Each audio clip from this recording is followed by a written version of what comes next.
The fog doesn't roll in here. It hunts. I check the barometer again. 28.64 and falling. My fingers leave prints on the cold brass. The lighthouse beam cuts through the night, but the fog swallows the light like it's nothing. Something scrapes against the outer wall, metal on stone. Then silence. I've been keeper at Hesita Head for 17 years. Never locked the door until last month. Now I sleep with my grandfather's service revolver. The radio crackles, static, then breathing.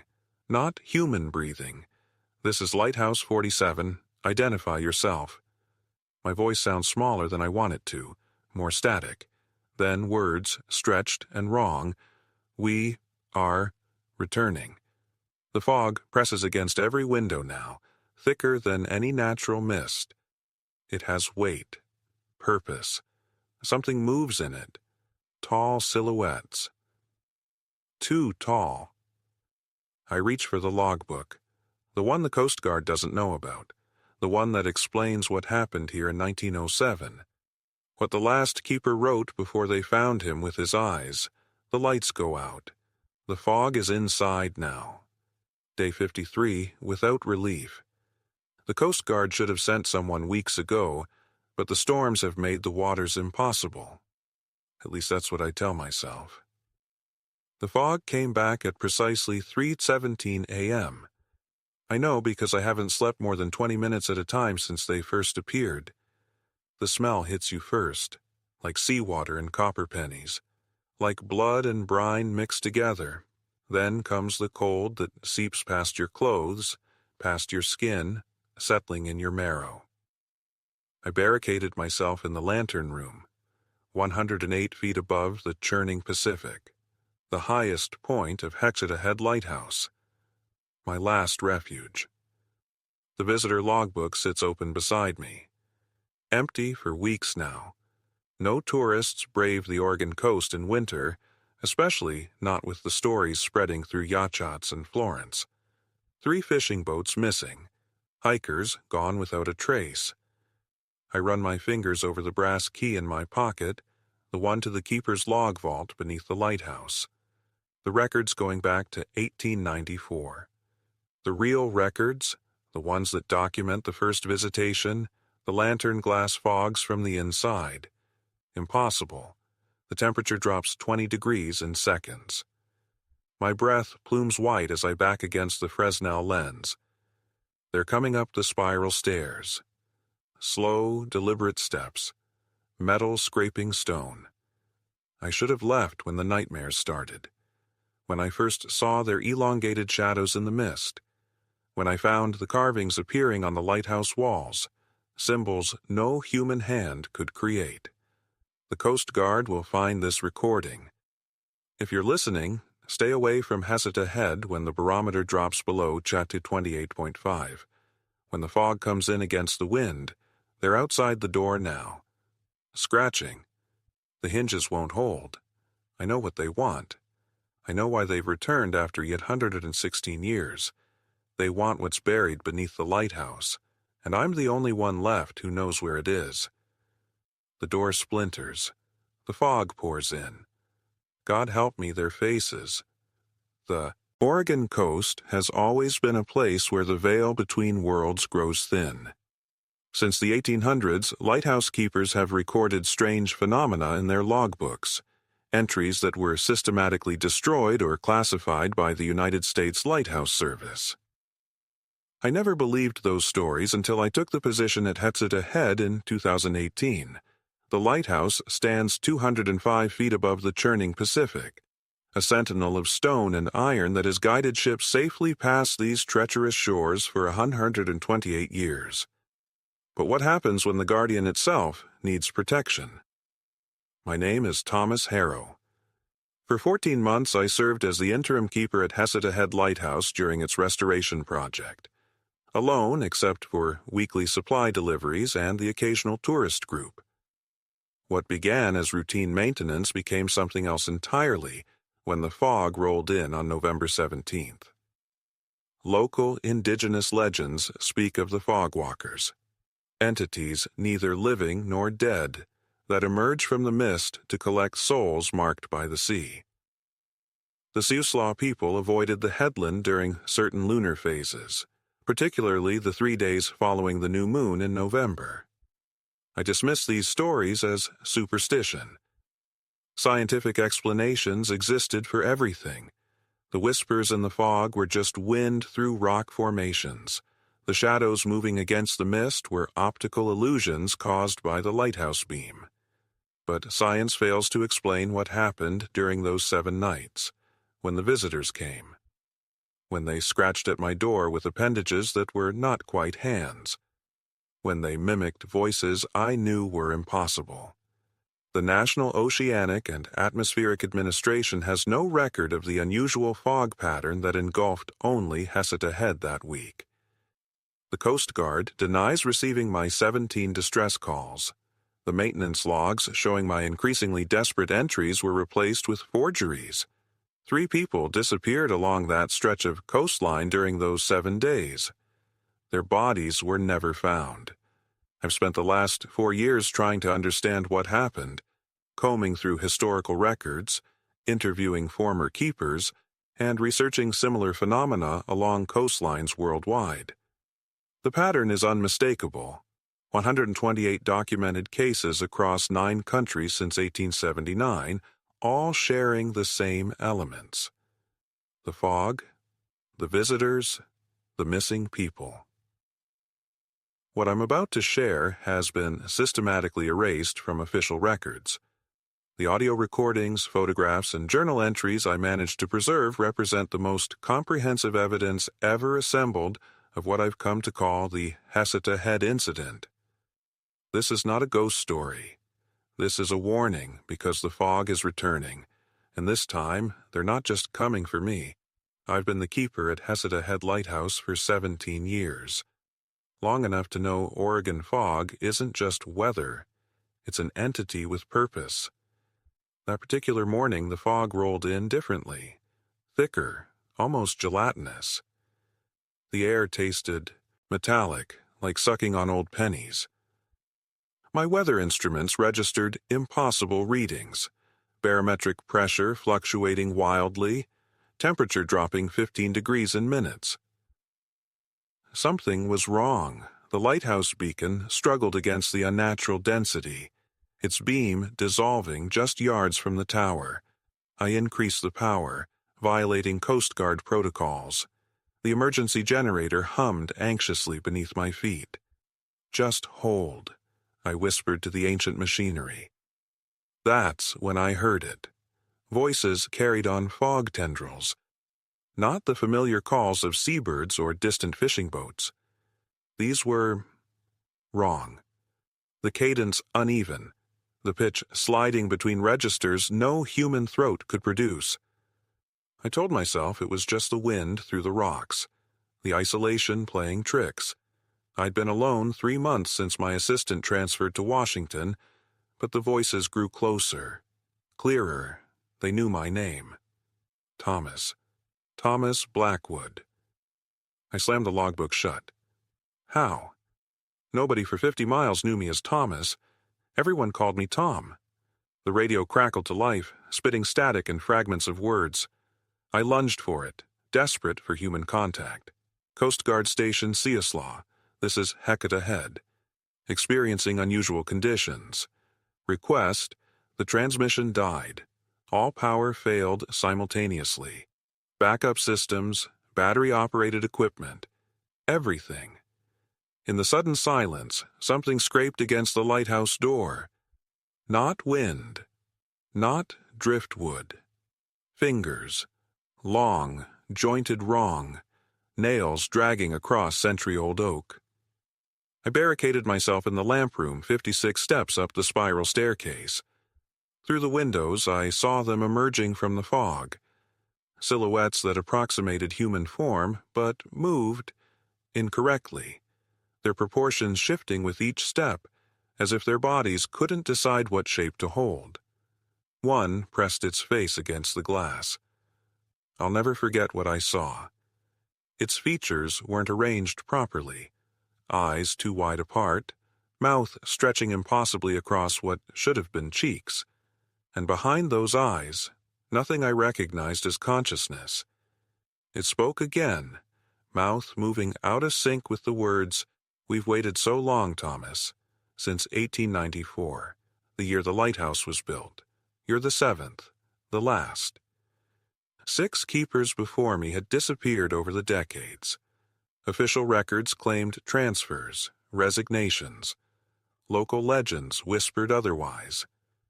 The glass began to frost from the inside out, intricate patterns spreading across its surface. The temperature plummeted.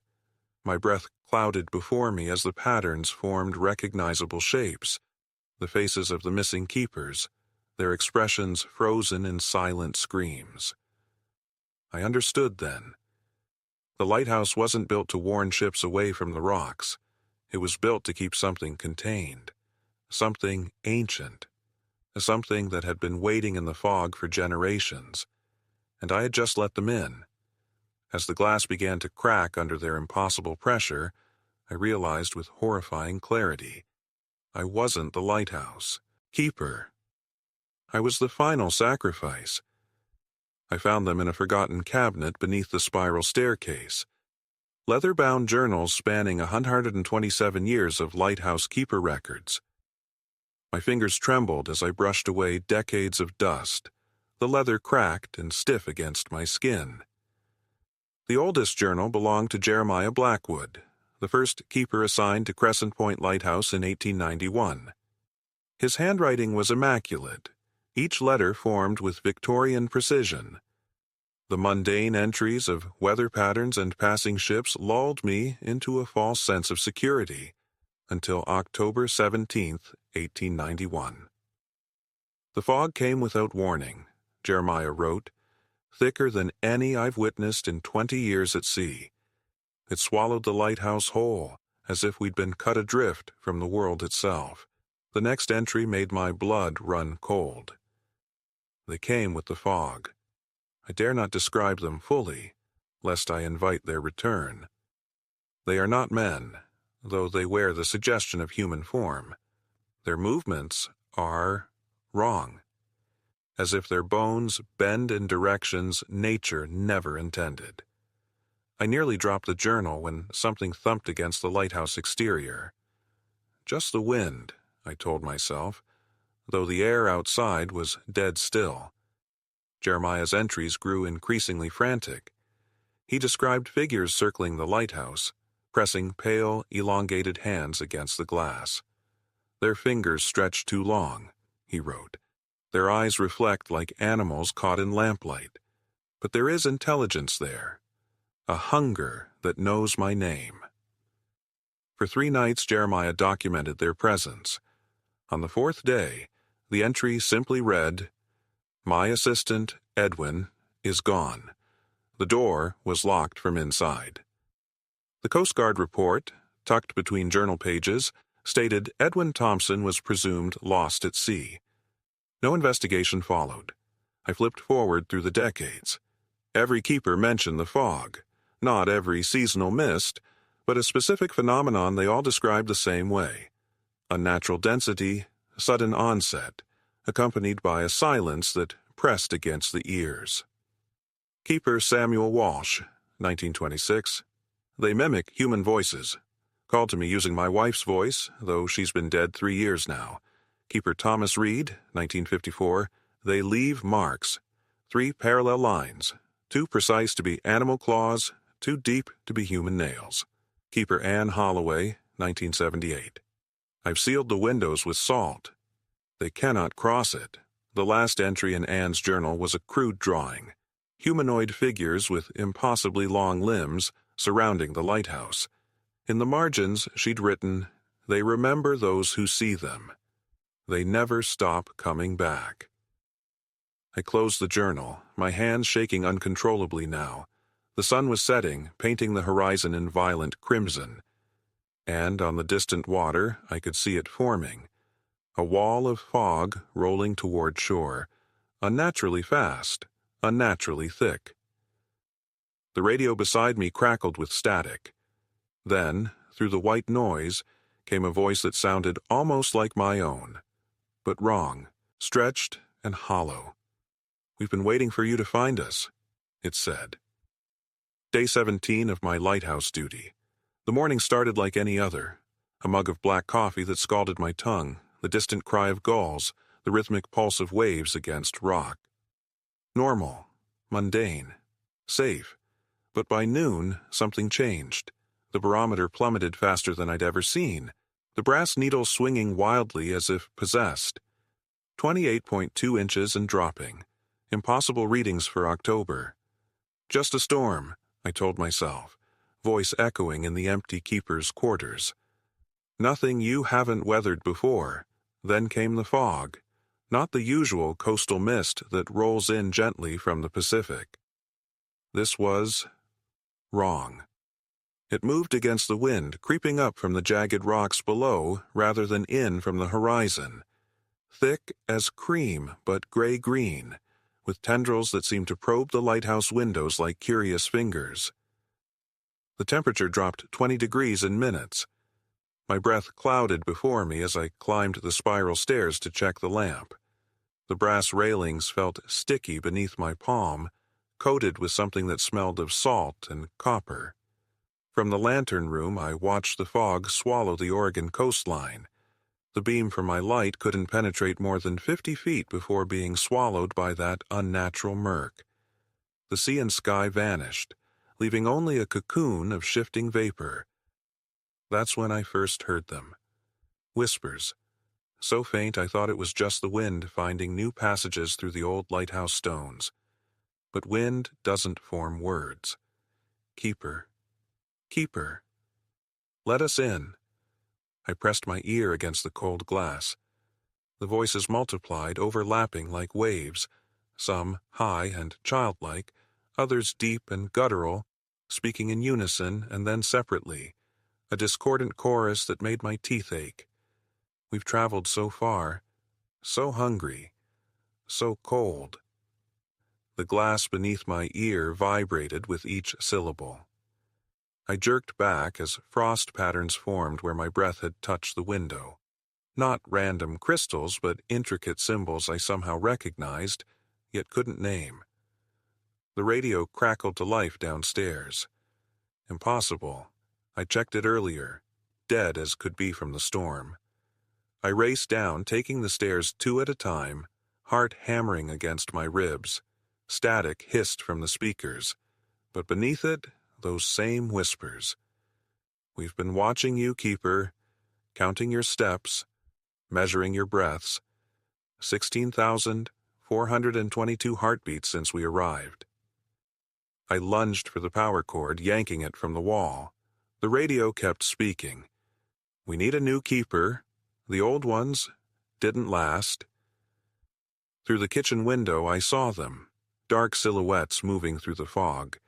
Tall, impossibly thin figures with elongated limbs that bent at unnatural angles. They circled the lighthouse, leaving no footprints in the wet earth. One pressed its face against the glass, if you could call it a face. Just smooth, pale skin stretched over something vaguely skull-shaped, with 3 vertical slits where eyes should be. It smiled. The slits widened, revealing rows of needle-like teeth.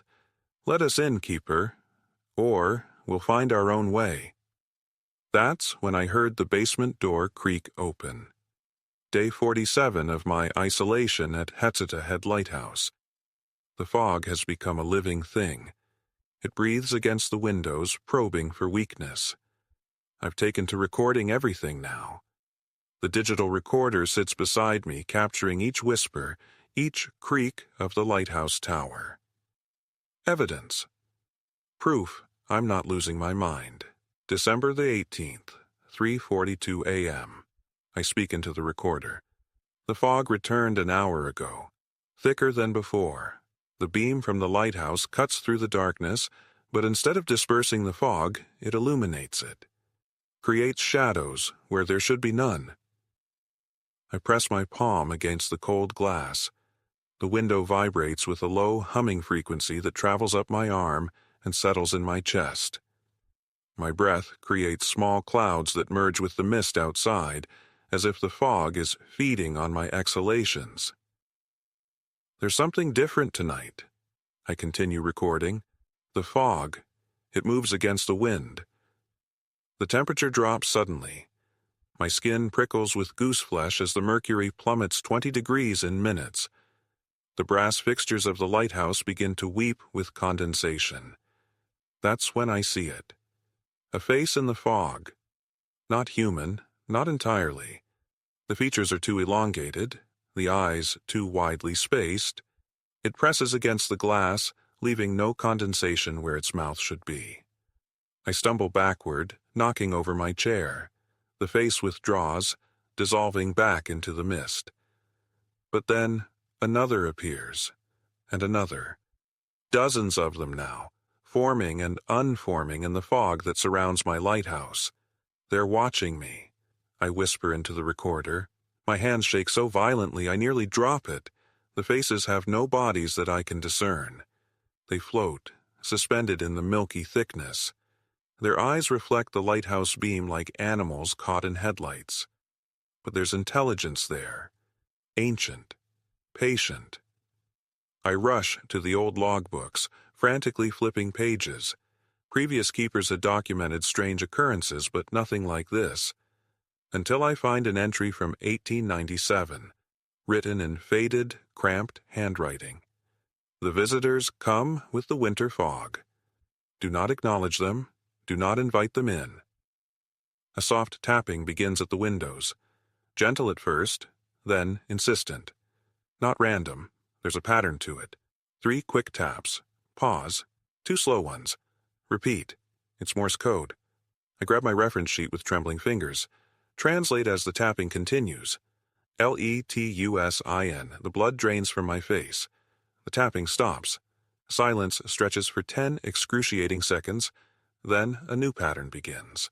WREKNOWYOURNAME. Impossible. I've told no one my real name since arriving on the Oregon coast. The fog presses harder against the glass, which begins to creak under the pressure. The temperature continues to drop until my breath comes out invisible. Clouds. Ice crystals form along the window edges, creating delicate patterns that somehow resemble faces. And then, the most terrible thing happens. One of the windows, the small one in the north corner that I've been meaning to reseal, begins to slide open on its own. Just a fraction of an inch.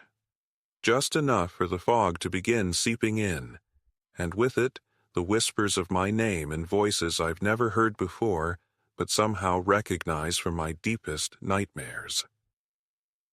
The fog pressed against the windows like a living thing, its tendrils leaving ghostly streaks as they slid down the glass. 3 weeks into my position as the new keeper at Heseta Head Lighthouse, I discovered the hidden compartment beneath the floorboards of the keeper's quarters. Inside lay a leather-bound logbook, its pages yellowed and brittle, the smell of salt and mildew rising from it like the breath of something long drowned. This wasn't the official Coast Guard log. This was something personal, something forbidden. January the 18th, 1907. The fog came again tonight. They came with it. 3 of them standing at the edge of the light. Not human, not animal. Something worse. The handwriting grew increasingly erratic as the entry continued.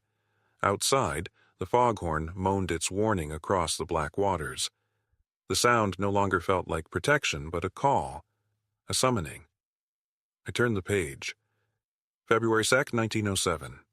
Matheson disappeared last night, said he was going to check the generator. The fog was thick as wool. We found his lantern by the cliff's edge, still lit. Nothing else. My fingers trembled as I flipped through more entries. Each fog brought new visitors. Each visitor took something, or someone, away. The pattern was unmistakable. Every 37 years, the disappearances intensified. 1907, 1944, 1981, it was now 2018. The temperature in the room plummeted suddenly. My breath clouded before my face as I read the final entry. dated April 17th, 1981. They want the light. They've always wanted the light. I understand now why they come. The light doesn't guide ships to safety. It guides them to us. The pages that followed had been torn out, leaving only ragged edges and rust-colored stains I desperately hoped weren't blood. A sharp crack from outside made me jolt. The beam from the lighthouse swept across the fog, momentarily illuminating something tall and thin standing at the edge of the cliff. Something watching. I slammed the logbook shut, my heart hammering against my ribs. The rational part of my brain insisted it was just a tree, a rock formation, a trick of the light. But I knew better. The logbook had shown me the truth. I reached for my phone to call the mainland, to beg for someone, anyone, to come get me. No signal. Of course, the lighthouse keeper before me had left without notice. The one before him had vanished during a supply run. The Coast Guard report cited treacherous conditions, the unpredictable Oregon coast claiming another victim. But the logbook told a different story. The fog. Horn suddenly stopped mid-wail. The lighthouse beam continued its rotation, but the mechanical hum of the generator had gone silent. In the newfound quiet, I could hear something else. Footsteps. Slow, deliberate, inhuman footsteps climbing the spiral staircase of the lighthouse tower, and they weren't coming up from the ground. They were coming down from above. Day 6. The fog hasn't retreated an inch. If anything, it's thickened, congealing around the lighthouse like wet cotton. The radio crackles with static. Nothing else. I've barricaded myself in the keeper's quarters. Furniture against the doors. Windows sealed with duct tape and boards. The smell of my own sweat mingles with the musty dampness seeping through the walls. They came again last night. 3 of them. I counted the shadows through the frosted glass as they circled. Tap, tap, scraping their way around the perimeter. Testing, probing, learning. Coast Guard Emergency Channel. This is Pelican Point Lighthouse. Requesting immediate evacuation. Over. My voice sounds foreign even to me, hoarse from screaming. No response but the hiss of dead air. The irony doesn't escape me. I came here to escape humanity, to heal from what people had done to me. Now I'd give anything to see a human face. At 3:17 a.m., they tried a new tactic. The temperature plummeted so rapidly the windows frosted from the inside. My breath billowed white as ice crystals formed on my eyelashes. They were somehow manipulating the cold itself. "We only want to help," came a voice through the door.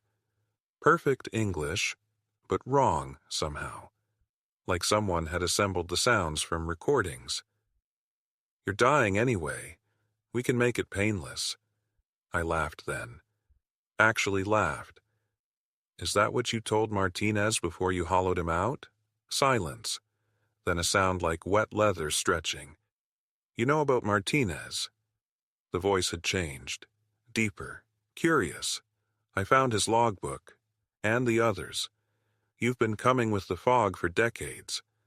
My hands trembled as I clutched my makeshift weapon, a broken mop handle with a kitchen knife duct-taped to the end. "You're not the first." And the others fought back, too. A different voice now, from a different direction. Feminine, gentle. But they failed. As will you. That's when I realized the terrible truth. The lighthouse wasn't a refuge. It was a feeding ground. The Coast Guard hadn't abandoned this post because of budget cuts or modernization. They'd written it off as a loss. An acceptable sacrifice. The most sickening part? I found the authorization forms in the hidden compartment beneath the floorboards. Signed by the same supervisor who'd offered me this recovery assignment after my breakdown. My psychiatric file was there too, alongside 5 others. All of us damaged. Disposable. "You're right about one thing. I called out, fingers finding the flare gun I'd loaded with rock salt and iron filings. Someone's going to die here. A harsh, wet sound, almost like laughter, rippled through the fog. But I don't think it's going to be me, I whispered, striking a match against the wall. The kerosene I'd splashed earlier caught with a whoosh. The entities outside shrieked, a sound no human throat could make. They hadn't expected resistance, not from prey they'd considered already broken. But what does a lighthouse do, if not stand against the darkness? I had one advantage they didn't understand. When you've already lost everything, you have nothing left to fear. But as flames licked up the walls, a terrible question formed in my mind. What if I wasn't fighting monsters at all? What if the fog itself was changing me, turning my mind against itself? What if I was the monster all along? The fog had become a living thing. Day 37 of my lighthouse keeper position on the Oregon coast, and I couldn't see more than 3 feet beyond my window. The mist pressed against the glass like wet cotton, leaving trails of condensation that resembled elongated fingers. I was making my hourly log entry when I first heard it. A voice carried on the wind. Not the normal howl of coastal gusts, but something with syllables, with intent. "Hello?" it called. A woman's voice, young, frightened. I dropped my pen, the metal tip clattering against the wooden desk. My lighthouse was miles from the nearest town. No one should be out there, especially not in this fog. "Please help me," the voice called again. Clearer now, too clear for the thickness of the mist. I grabbed my heavy flashlight and rain slicker, the rubber material creaking as I pulled it over my shoulders. My breath came in shallow bursts, visible even inside the lighthouse's damp interior. "I'm coming," I shouted, rushing down the spiral staircase. My footsteps echoed metallically through the tower. Outside, the fog wrapped around me like a shroud. The beam of my flashlight couldn't penetrate more than a few feet. The air tasted of salt and something else, something metallic, like copper pennies on my tongue. "Where are you?" I called. "Here." The voice seemed to come from everywhere and nowhere. I stumbled forward, my boots sinking into the wet sand. The temperature had dropped at least 15 degrees since I'd stepped outside. Unnaturally cold for June in Oregon. Then I heard another voice. A man this time. "Thomas, is that you?" I froze. That was my father's voice. My father who had disappeared at sea 12 years ago. "Dad?" The word escaped my throat before I could stop it. "Son, I've been waiting for you." My skin prickled with goosebumps that had nothing to do with the cold. The rational part of my brain screamed that this was impossible. My father was dead. This was a trick, a hallucination, something in the fog affecting my mind. But then I saw them, shapes moving in the mist. Not quite solid, not quite transparent. Figures that seemed to be composed of the fog itself, their features constantly shifting and reforming. "We've all been waiting for you, Thomas," said a chorus of voices now. Men, women, children. Some I recognized from old photographs of lighthouse keepers who had served before me. Others I'd never heard before. The nearest figure extended what might have been an arm. The fog parted slightly, and I saw its face, or rather where a face should be. Instead, there was only swirling mist, with 2 darker spots where eyes should exist. My flashlight flickered, then died. The darkness was immediate and absolute. "We need a new keeper," whispered my father's voice, now directly behind me. "Our last one couldn't handle the responsibility." Something cold and damp brushed against the back of my neck. Not water, not wind. Fingers. I spun around and found myself staring into the hollow fog face of what had once been my father. And as his features solidified just enough for me to recognize him, I realized with horror that I could see through him, to the dozens of other fog people standing behind him. "What happened to the previous lighthouse keeper?" I managed to ask. My father's fog mouth stretched into what might have been a smile. "Why don't you ask him yourself? After all, he's part of us now."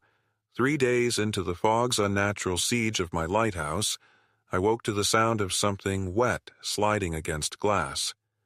Not raindrops, something deliberate, something with weight behind it.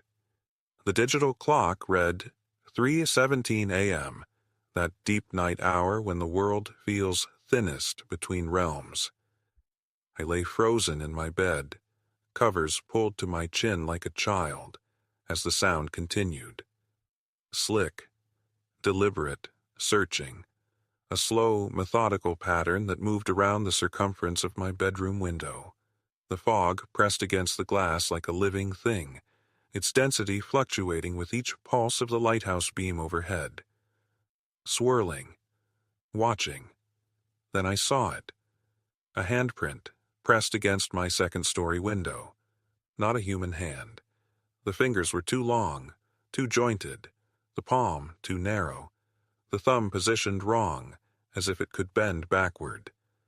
My throat closed around a scream that wouldn't come. The temperature in my room plummeted so rapidly that my exhaled breath clouded before my eyes. Another handprint appeared beside the first. Then another, and another. Different sizes, different shapes, all wrong in ways my mind couldn't fully process. The glass began to fog, not from the outside, but between the handprints, as if whatever touched the window exhaled a freezing breath against it. I reached blindly for my phone, knocking it to the floor with trembling fingers. The clatter seemed deafening in the silence. The movement outside stopped. I held my breath, lungs burning, as a terrible stillness descended. Even the fog seemed to halt its eternal churning.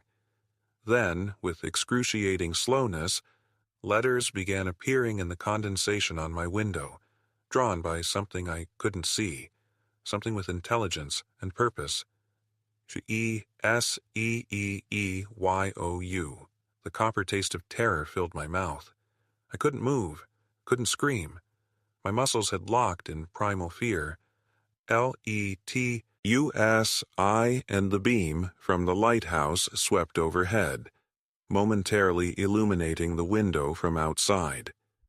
In that fractional second of light, I saw them, dozens of them, pressed against the glass, silhouettes in the fog, tall, elongated figures with too many joints, too many limbs, heads that weren't heads at all, but something else entirely.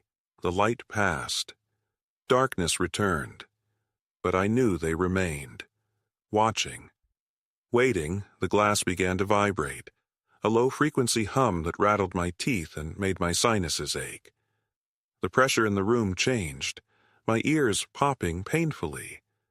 Something was testing the barrier between us. I managed to slide from my bed, keeping my eyes fixed on the window as I backed toward my bedroom door. The vibration intensified. Hairline fractures appeared in the glass, spreading like frost across a pond. I fumbled for the doorknob behind me, fingers slipping with cold sweat.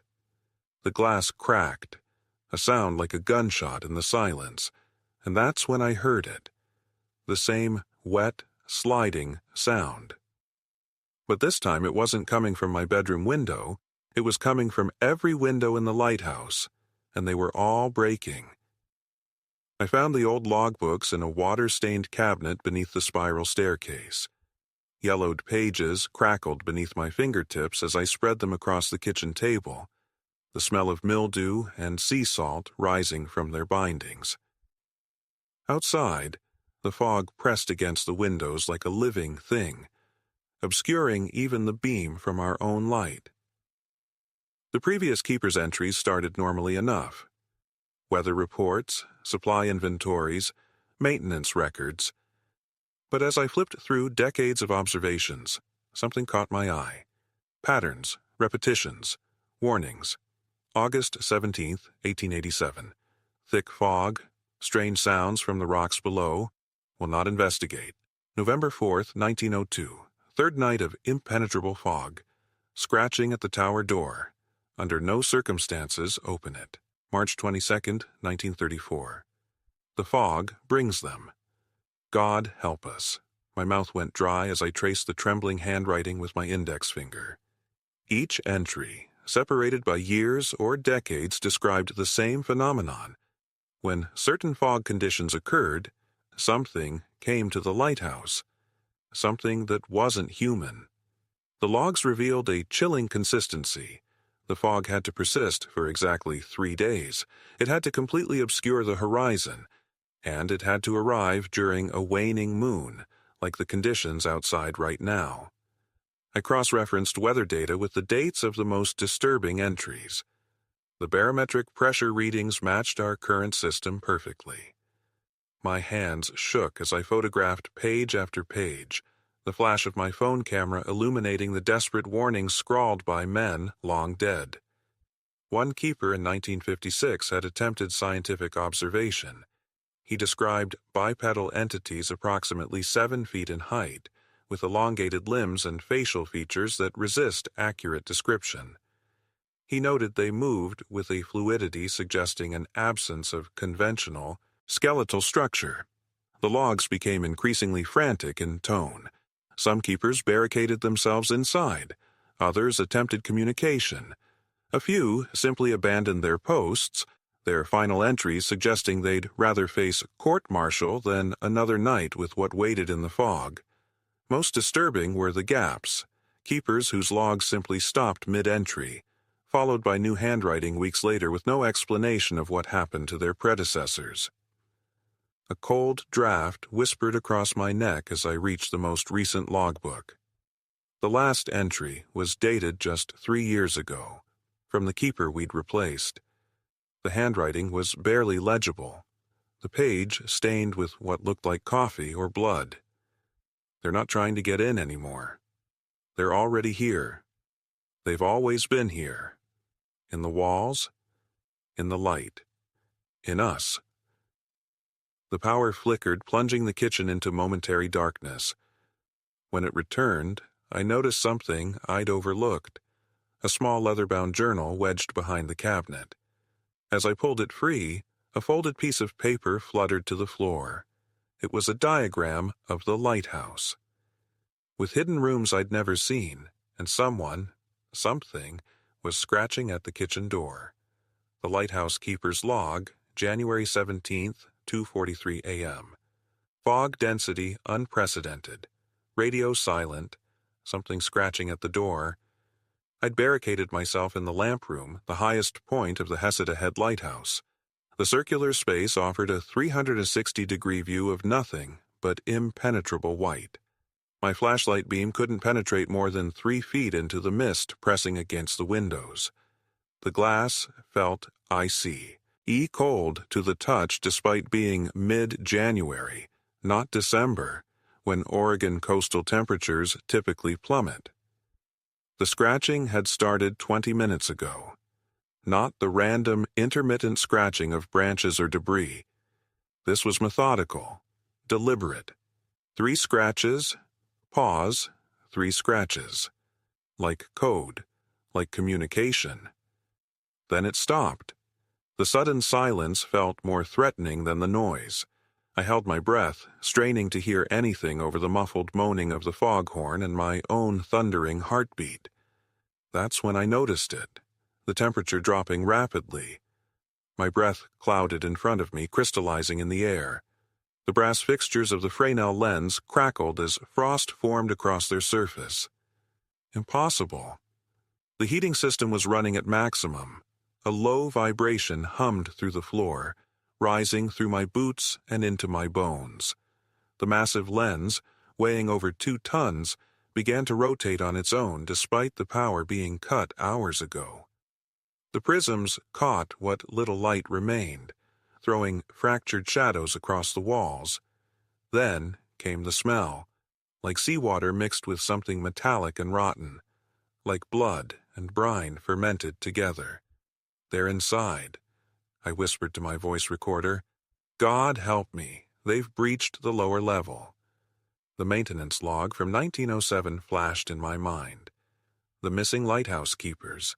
The official report citing dereliction of duty that never explained the claw marks on the inside of the doors. The strange symbols etched into the lens housing that maintenance crews kept painting over, only to find them reappeared each morning. A series of wet, slapping footsteps echoed up the spiral staircase. Not shoes. Something heavier, dragging itself upward. The steps were arrhythmic, a shuffle-thump slide pattern that no human legs could produce. I fumbled for my grandfather's service revolver. 6 shots. Whatever was coming up those stairs, I doubted bullets would stop it. The ancient keeper's journal I'd found hidden in the wall cavity had warned, "They cannot be killed. They were never alive as we understand it." The footsteps stopped directly outside the lamproom door. The metal handle jiggled, testing my pathetic barricade of a chair wedged under the knob. Something wet and heavy pressed against the door. The wood bulged inward, impossibly flexible, as if the door itself was turning to rubber. A voice came through, not from outside the door, but somehow inside my head. It spoke in what sounded like thousands of overlapping whispers, some in languages I recognized, others completely alien. "We have always been here," it said, "before the light, before you. The fog is our breath." The door split down the middle with a sound like tearing flesh. What came through wasn't anything I could have prepared for, and what it showed me changed everything I understood about reality. But what it revealed about my own family's connection to these visitors was far worse. The leather-bound journal crackled as I turned each brittle page, my fingers trembling against the yellowed paper. 3 days had passed since I'd barricaded myself in the lighthouse keeper's quarters, the fog outside pressing against the windows like a living thing. The previous keeper's journals dated back to 1887, each entry more disturbing than the last. The handwriting deteriorated with time, from precise penmanship to frantic scrawls that tore through the paper. May the 17th, 1912. The fog came again last night. They stood at the shoreline watching. I counted 17.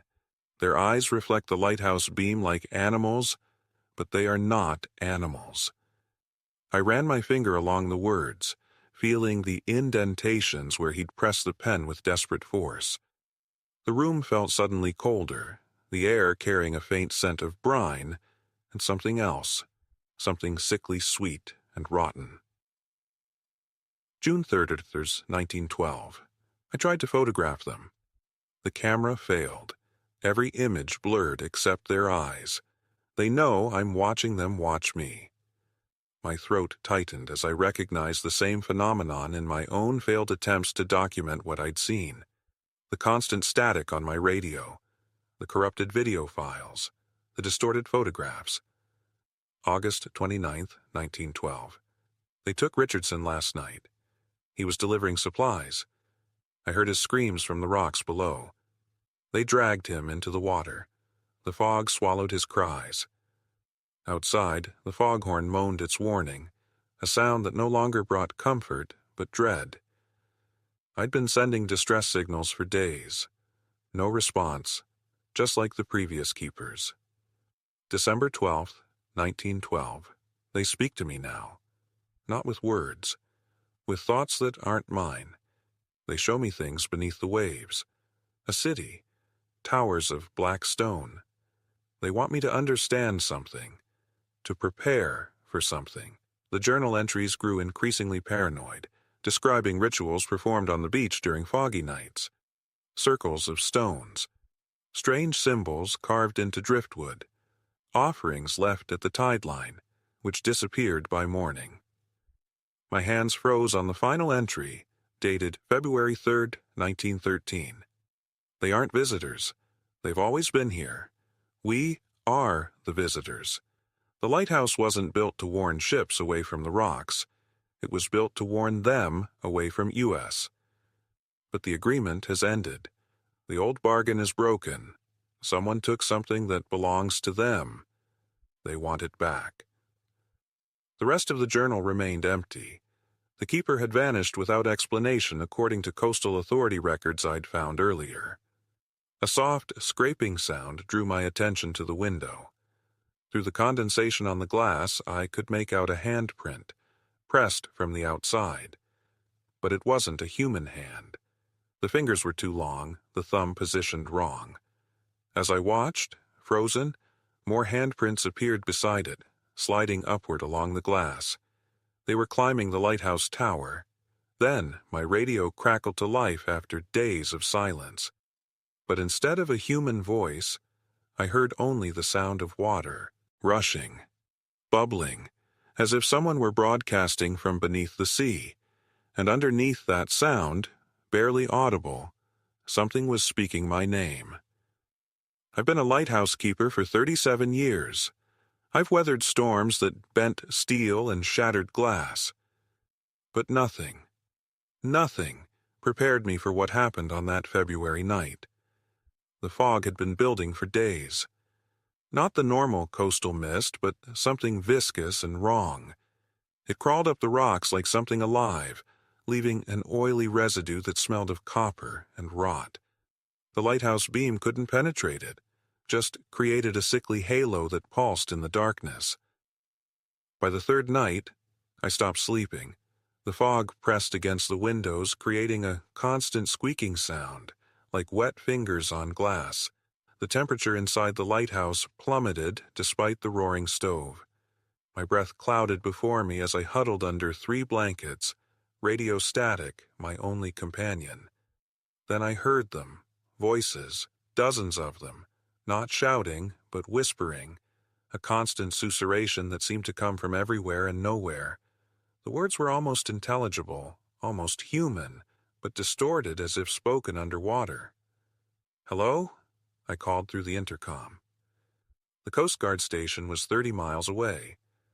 "Anyone out there?" The whispers stopped instantly. Then came the tapping, first at the lower windows, then the door, then, impossibly, at the lantern room windows 200 feet above the churning sea. Tap, tap, tap, methodical, patient. I grabbed my flashlight and aimed it at the glass. A face stared back at me. Not human. Not anything I could describe. Its features shifted and flowed like the fog itself. Where eyes should be, only darker patches of mist. The mouth, a gaping void that seemed to pull at me. I stumbled backward, knocking over my chair. When I looked again, there were more faces. Dozens of them pressed against every window of the lighthouse, each one different, yet sharing that same wrongness. The radio crackled to life. Through the static, I heard my own voice speaking words I'd never said. "Let us in," it whispered. "We've been waiting so long." The door at the base of the lighthouse began to rattle. The ancient lock held, but barely. Something was testing it, learning its weaknesses. I spent that night in the center of the lantern room, back pressed against the massive lens, my flare gun loaded and ready. The faces watched, the voices whispered. The fog pressed closer. When dawn finally broke, the fog receded with the tide. But it didn't disappear. It withdrew, like something retreating to gather strength. That was 3 days ago. The Weather Service says another fog bank is rolling in tonight. Thicker, larger. The Coast Guard can't reach me. Something's interfering with their boats and helicopters. I've barricaded the doors, reinforced the windows. But I know it won't be enough. The fog remembers. The fog wants in, and I fear when it comes tonight I won't have the strength to keep. Saying no. They say we've forgotten how to fear the dark, that we've tamed the wild places of this world. But some corners of existence were never meant for us. Some boundaries were never meant to be crossed. Whatever waits in that fog, It's been waiting far longer than my lighthouse has stood watch, and I think tonight it finally gets what it wants. If you're reading this, stay away from the Oregon coast when the fog comes, and if you see lights in the mist calling you home, keep walking, keep driving. Don't look back, because some things, once seen, never leave you alone. The fog pressed against the lighthouse windows like a living thing, its cold fingers seeking entry. I stood at the top of the spiral staircase, listening to the inhuman whispers that had haunted me for 43 nights. My sanctuary had become my prison. The creatures, I still couldn't bring myself to name what they were, waited in the mist, patient, hungry, ancient. We offer you knowledge beyond mortal understanding, they had promised night after night. Their voices scraped against my eardrums like rusted nails. Open the door, keeper. Let us in. I traced the symbols etched into the doorframe, symbols I'd carved with trembling hands after finding the journal hidden in the lighthouse foundation. The previous keeper hadn't abandoned his post as the coastal authority claimed. He had become something else entirely. The journal's final pages were stained with a substance that wasn't ink. Outside, the temperature dropped 20 degrees in seconds. The glass frosted over in intricate, impossible patterns. Not random ice crystals, but precise geometries that shifted when I wasn't looking directly at them. I knew what they wanted. The lighthouse wasn't just a navigation aid. It was built over something older, something buried. The light above me flickered, though the generator hummed steadily. In that momentary darkness, I saw the truth reflected in the glass. What waited for humanity if I failed? My phone buzzed. The coastal authority checking in after my desperate messages. Mr. Harmon, we're sending someone tomorrow. Just hold tight. But tomorrow would be too late.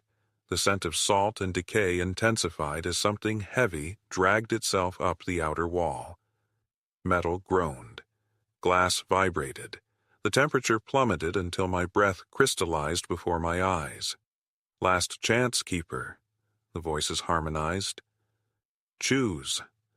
I looked down at the kerosene container in my hands, at the matches, at the journal with its terrible warnings about the cycle of keepers and sacrifices, and the thing beneath the foundations. Sometimes, to save what matters, you must destroy what you love. He struck the match. The explosion shattered the night. Flames consumed the upper chamber, racing down the spiral staircase. Outside, the fog retreated, carrying screams that no human throat could produce. I'm recording this from the shore, watching my lighthouse burn against the night sky. The fire department won't arrive in time. They can't be allowed to. Some will call me mad. A delusional keeper who destroyed a historic landmark. They'll search for bodies they won't find. They'll rebuild, not understanding what lies beneath. And one day, when the fog returns, another keeper will face the same choice. We build our beacons of safety, our technological marvels, never questioning what ancient boundaries we might be disturbing, what doors we might be opening. In this age of endless light, have we forgotten why our ancestors feared the dark? If you're watching this, you're bearing witness to truth, to warning.